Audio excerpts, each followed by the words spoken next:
You know, you make so many videos that sometimes just forget when you were right, but you know you were. Or, I'm sorry, I'm referring to myself in the third person, because, damn it, that guy Donovan keeps being right. So, what has Twitter shown us? What has Twitter shown us, feminists? What is Facebook showing us, feminists? You, white women, get. You're below the trannies. You're below the Muslims. The blacks get to fuck you up. You get to get punched in the fucking face. Yep. You could say, bro, you're a dude. You were born a male and you are a male. And you get banned because you're a feminist. And you stepped out of line. You were talking to a tranny. Oh, you disrespecting the transgender. How dare you, white woman? How dare you, white feminist? How dare you disrespect this black man who's beating you deaf? Shit. Well, you know what you need to do? You need to go hiking in Morocco. I love that. More white women need to hike in Morocco. I think that's either the BBC, the Guardian. It was the BBC or the Guardian. Or like the Sun recommending. No. Girl, you need to own that Morocco. You let those you let all those white supremacists know. Morocco is totally safe for white women who feel like taking a stroll. It's amazing. It's amazing. I told you all. I told you. They were gonna fucking gaffle you. And they did. Oh, you've been gaffled. This allies. Allies. Oh my god. I knew, and I'm like, either it's going to be, and no. So my whole thing was gay white men. They're all going to turn on you. They're going to turn on you, and it's going to be hardcore, rugged roar. They're going to turn on you so hard. You better keep your mouth shut. You better keep it zipped. Oh, don't go tweeting too much there, boy. Oh no, gay white man. No, because you might attract somebody's attention. One of your allies might think you're trying to get a little uppity. How are those Muslims treating you? Don't you love how that worked out with Ilhan Omar?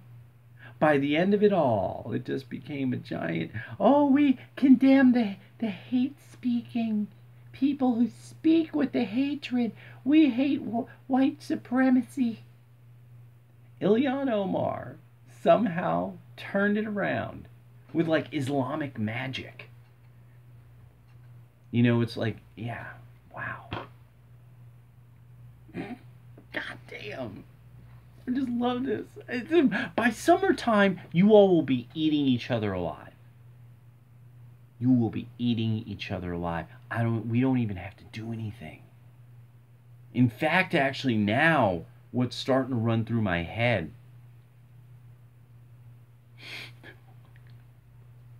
we could have so much fun with this. Oh my God, imagine the fun we could have with this.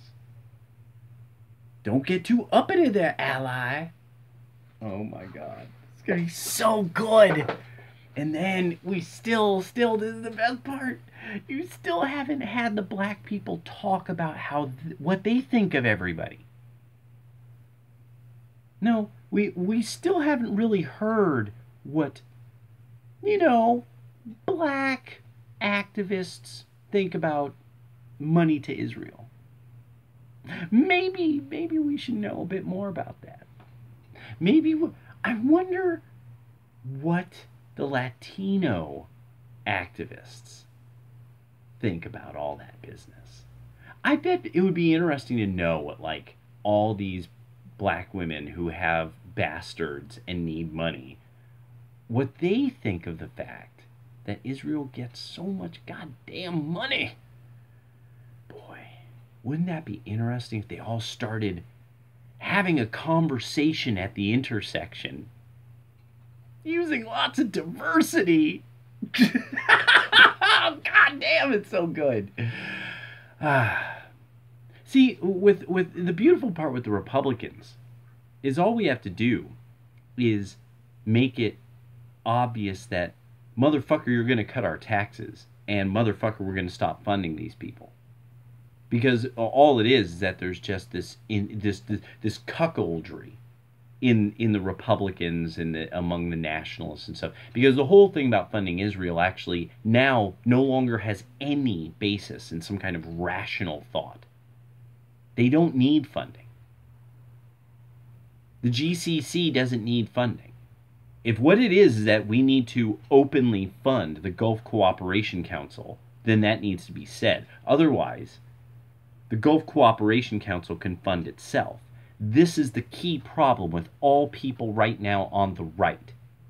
The Gulf Cooperation Council. These words are not in your fucking mouths. It is not in your minds. It is not in your mouths. So all of you keep talking about Israel. There is no Israel anymore. You are talking about the Gulf Cooperation Council. Israel's not working on its own.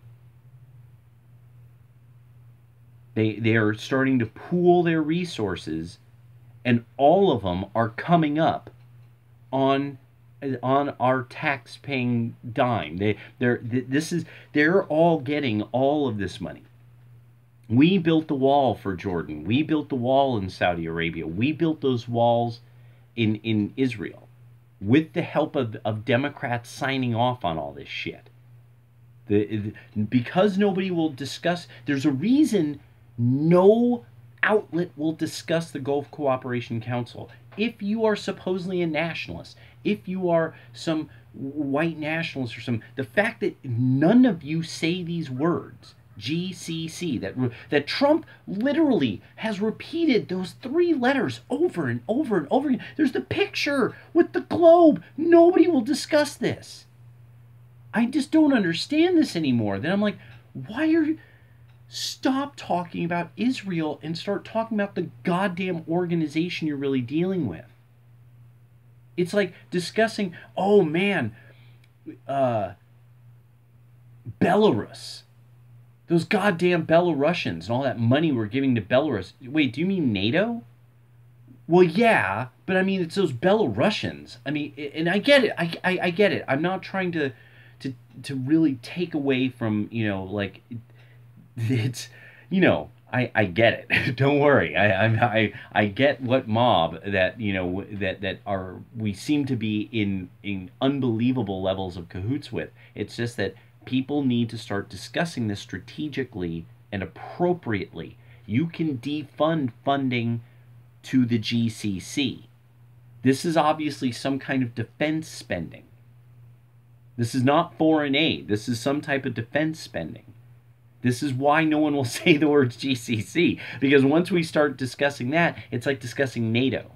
Now you're discussing an actual, this is a security budget, this is a dark budget issue, because you're not really discussing foreign aid. Foreign aid is going to be like, oh, but this literally buys shoes for Palestinian children. Why? Why do you hate children? Why? And it will. It'll say, shoes for Palestinian children. It'll be like $50 million,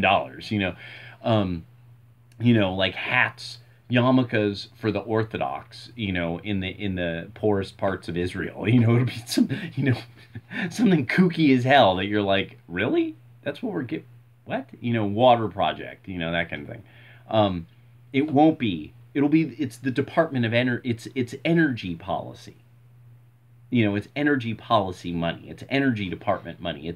It's ways that you move the money around enough, or you pick different things. You're like, this program does this in Jordan. This program does this in the Emirates. This program does this for Bahrain. This program does this for Saudi Arabia. That we can fight. That we can cut. All that stuff we can cut. All that stuff we can... And this is a completely logical argument from a nationalist perspective. Why are we focusing on stabilizing the Middle East when they have a giant organization that is obviously very successful? Everybody who and I want out of there. You want out of there, but you've got to use the language that is appropriate. If you keep throwing around Israel, you lose.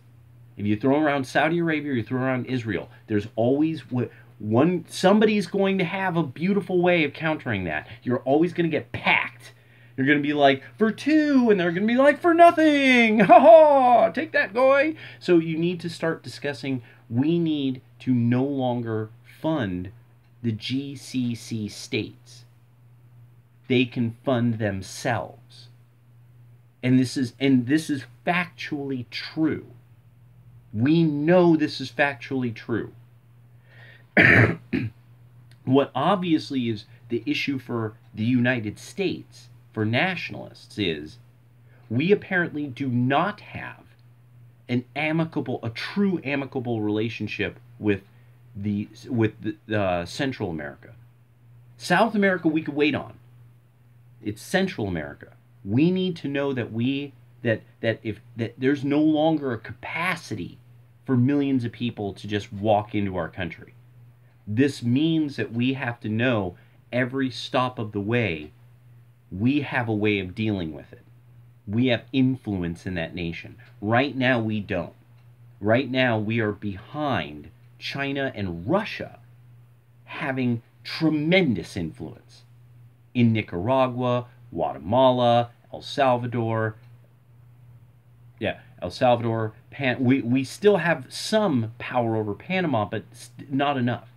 In Mexico, we obviously don't really have any way of getting Mexico to do what we want. And this obvious, and so a big part of this too, as I read that one thing, is that this is openly, absolutely a population replacement issue. If there was some type of way that we could refer to a new economic model for all of these countries that have coastline. This is the part about it that everybody should be sitting back like, how are these countries how are they so fucking poor? They have coastline. We buy things. They buy things. Those come on boats. You know, there's train lines, there's bus lines. These people are traveling on buses. There's obviously excess wealth. These people aren't walking here. They're getting on trains and buses. So obviously there's excess wealth. This means that there's some form of excess wealth being directed toward moving millions of people into our country from relatively unstable narco-states, or states that are basically taking orders from the communist Chinese to mess with us and bankrupt us, to put these people on welfare so they bankrupt us. We all get this as nationalists. We get this. We get that this is the game, and our tariff war with China has made them expose a lot of their problems that they have in their economic and their social system. Now it's not so much a waiting game. It's who makes the next moves. Who makes the next moves? And fundamentally, the nationalists need to start coming up with solid terminology that is never strayed from. So you don't have to say anything cruel or mean. You know, their life processes are life processes. There are basically a whole bunch of Americans who don't really have a problem with ending the life processes of children. There's obviously people who want to interrupt the life processes of developing children with hormones and drugs. They want to mess with the process of the maturation of the brain with behavioral drugs. And this is the teachers' unions. The Democrats want to make every place more dangerous and more drug-addled by allowing there to be a porous border that is obviously where most of the drugs have to be coming in, because that it's this completely open area that we can never stop it. they just say because we can't detect this giant open area and the drugs coming in, that it just can't be happening. But we know that one of our biggest problems is wide scale illicit drug use. And it's actually interfering with the development of full-grown adults becoming fully matured people. Democratic enclaves being party centers. Colleges becoming, the college experience becoming just, learning how to become a lush. These are all actually hindrances to the development of the brain. We do know this is true. People are like, oh, no, you see, but there's a study that says we drink alcohol. Fine. That's great. That's great. You like believing things.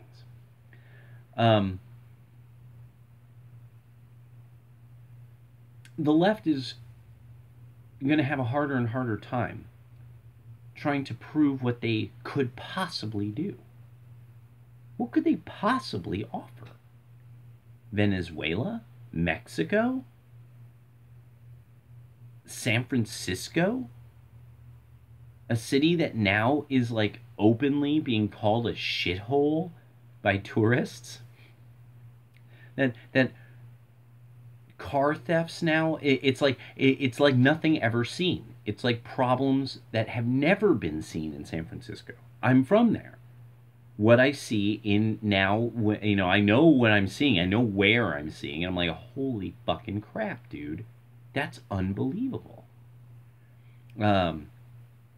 So what they could create, what they could build, who knows? And who are they gonna use to build it? Their allies? Are they going to use the illegals? I mean, but there's supposedly this very small number of them, and they're all very busy working in the fields, picking cotton.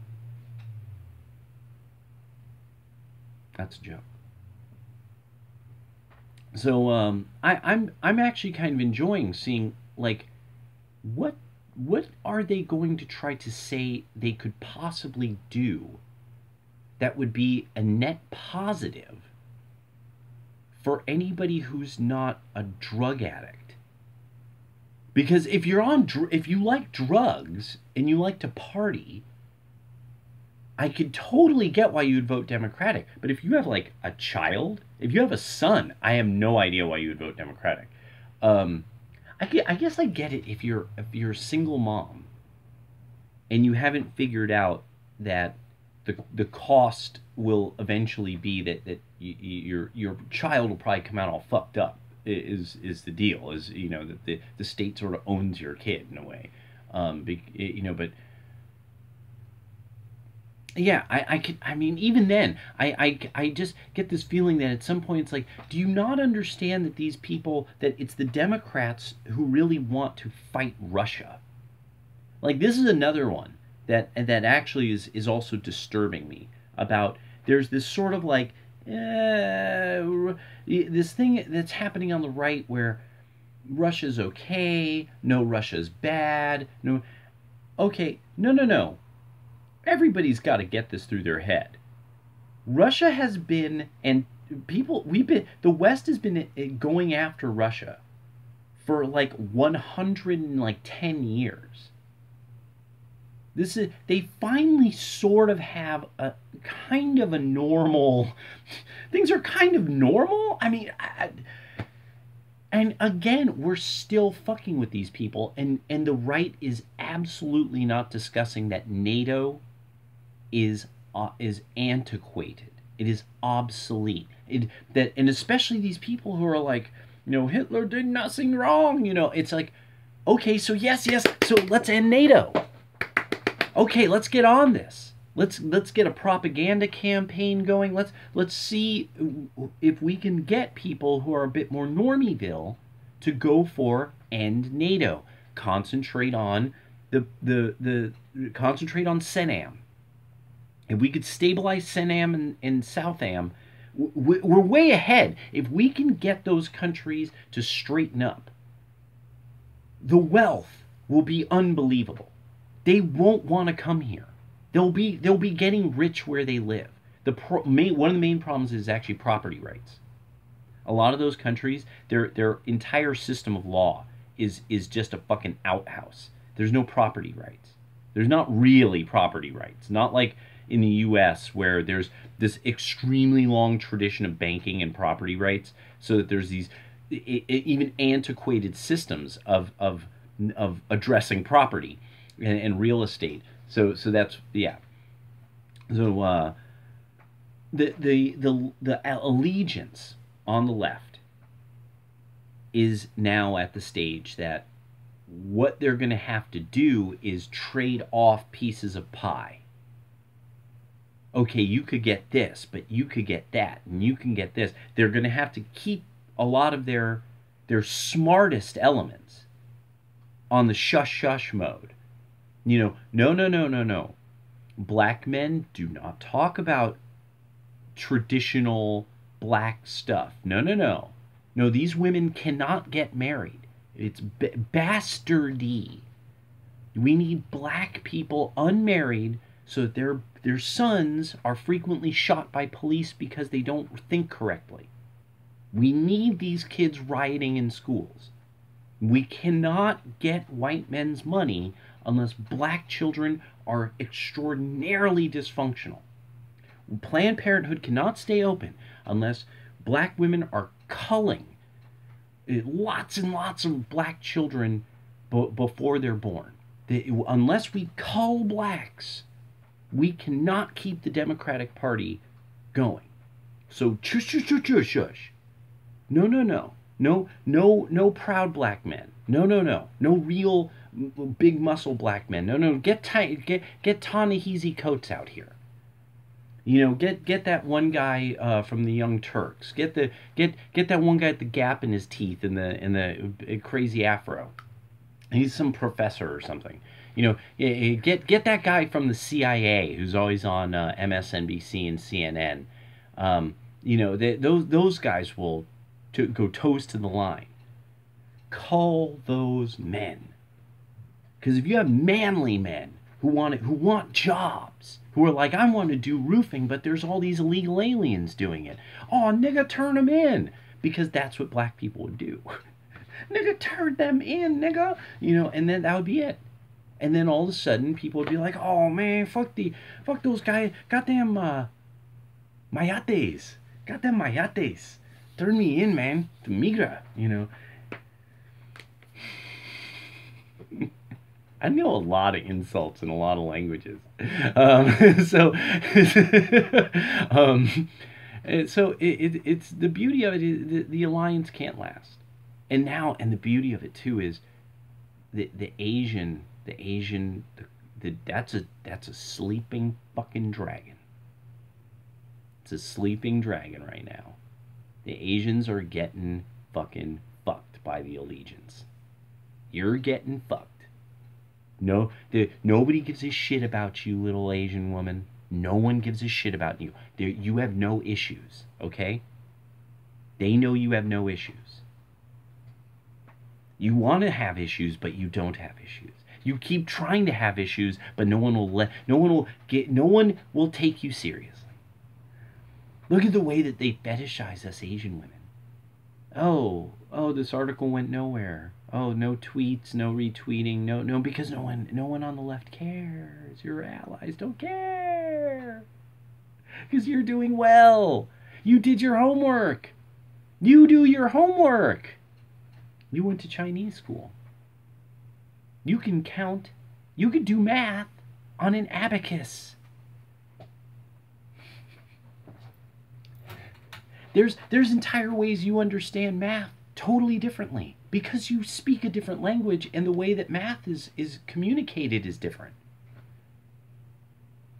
So they know you're privileged. You're privileged. You're privileged like the white gay men. You're privileged like the white gay men. And all of you are going to start getting this soon. And it's all Jews. I told you it was coming. I told you. They like Muslims because Muslims are kind of like black people, but actually, well, it's something like that. It's something you see because once Jews were black, but oh no, not anymore. Nope, nope, nope. As in that reading, When Jews Were Black. The nigger keys. Oh, that was such a line. I like using the nigger keys. All right. Irving Berlin. Yes, Irving Berlin, if I remember correctly. I like using the nigger keys. Yeah, so good luck, Allegiance. Good luck to you, Resistance. Our shields will be quite operational. You and your silly friends. Have fun on the moon of Endor.